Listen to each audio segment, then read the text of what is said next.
impacte ton futur avec la puissance du maintenant. Il y a de la puissance dans le maintenant, dans le présent. Il faut comprendre que nous avons que le présent pour faire la différence, pour couper avec notre passé et pour impacter notre futur. On ne peut plus revenir dans le passé avec tous les si qu'on peut avoir et le futur n'est pas encore arrivé, mais le futur est orienté, façonné, modelé par le présent. Il y a de la puissance dans le maintenant.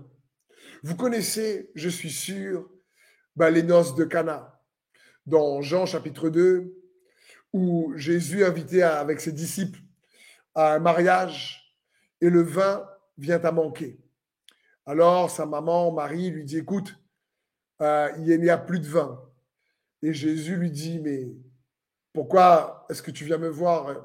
Mon heure est parvenue et c'est pas mon affaire, quoi. Ça me concerne pas entre guillemets. Et puis Marie va dire au serviteur, faites tout ce qu'il vous dira. Et là, ils vont prendre des jarres qu'on utilisait pour les rituels religieux pour laver les mains. Et Jésus dit aux disciples, remplissez-les d'eau. Ils les remplissent d'eau. Et après, Jésus leur dit, remplissez-les d'eau et allez leur montrer à l'intendant, celui qui gère toute l'intendance, administration, l'ordonnateur de la fête.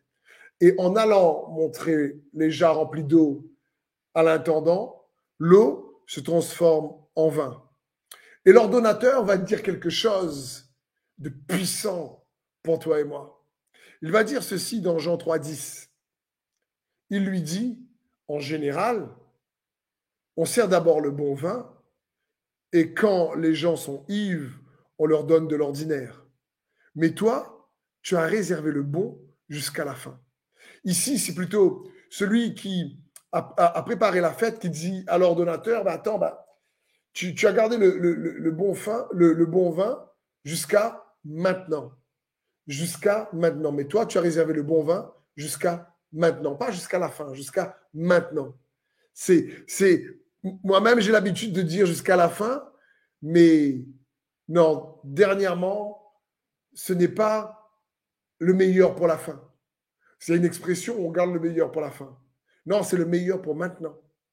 Parce que si on pense toujours le meilleur pour la fin, on se dit, tu sais, quand ce sera la fin, je vais être bien, dans mes derniers jours, j'aurai la victoire. C'est pas maintenant, aujourd'hui je galère. Et on sous-estime le potentiel, la puissance de faire la différence maintenant. Et toi et moi, on n'a que maintenant pour vivre maintenant. On n'a que maintenant pour changer les choses plus tard. On n'a que maintenant pour séparer du passé. On n'a que maintenant pour faire la différence. On n'a que maintenant. Et il a réservé le bon jusqu'à maintenant. Le mot maintenant, ça signifie en cet instant, en ce moment. On n'a que ce moment présent où on vit pour faire la différence. Et il est bon de comprendre la puissance du maintenant, que tu as que aujourd'hui pour faire la différence. Et d'utiliser maintenant pour influencer ou changer demain.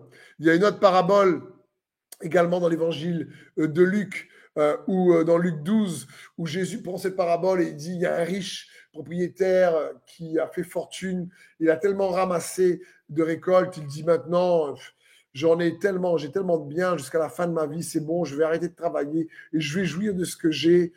Et je dis à mon âme, repose-toi et maintenant, jouis de la vie.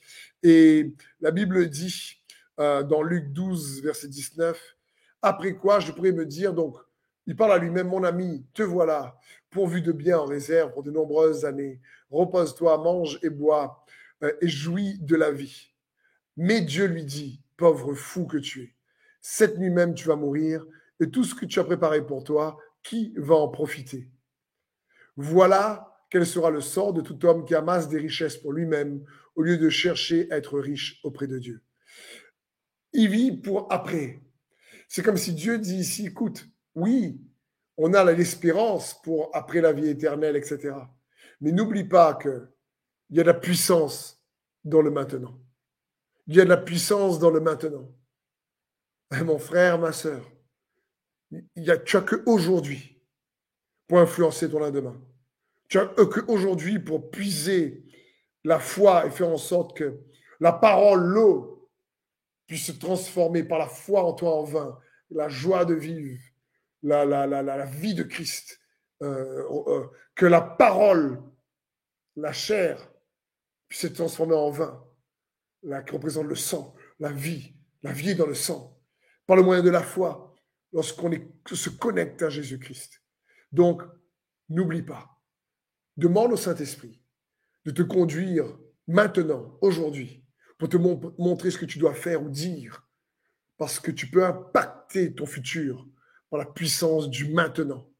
Maintenant renferme le potentiel suffisant pour couper avec ton passé, pour les choses que tu as peut-être à couper, et pour construire un futur qui soit imbibé de la vie et des bénédictions que Christ a prévues pour toi. Dans le nom de Jésus. Amen.